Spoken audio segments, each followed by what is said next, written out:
Hi, I'm Erica Lohm, the Peggy and Gary Curatorial Associate at the Concord Museum, and I'm standing in front of this portrait bust of Laura Bridgman by Sophia Peabody Hawthorne. Sophia Peabody Hawthorne, or Sophia Peabody as she was before she married Nathaniel Hawthorne, was trained as an artist and sculptor. One of three sisters, she and Elizabeth and Mary Peabody were the heart of the intellectual and artistic circle in Boston and Salem. In 1841, Sophia was commissioned by Samuel Gridley Howe to create a portrait bust of Laura Bridgman.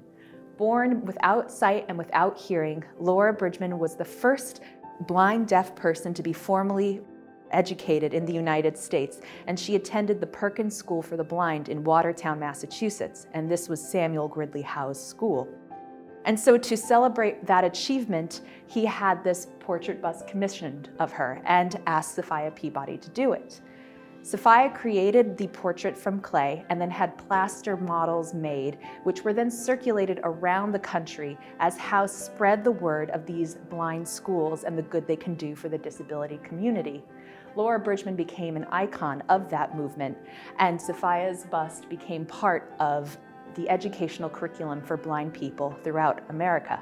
And this was a teaching tool that people would use. They would touch it in order to feel. And you can see that Laura here has her ribbon covering her eyes, which she had. That was sort of a trademark of her habit. After she made this portrait bust, Sophia married Nathaniel Hawthorne, and the two of them moved to Concord for 3 years. Although her artistic career did not develop further after that, this bust here stands as a testament to her achievement and the convergence of two remarkable women in the 1840s, at a time when women artists and women with disabilities were not represented in the general public. So we are so excited to have you at the museum to take a closer look at this bust.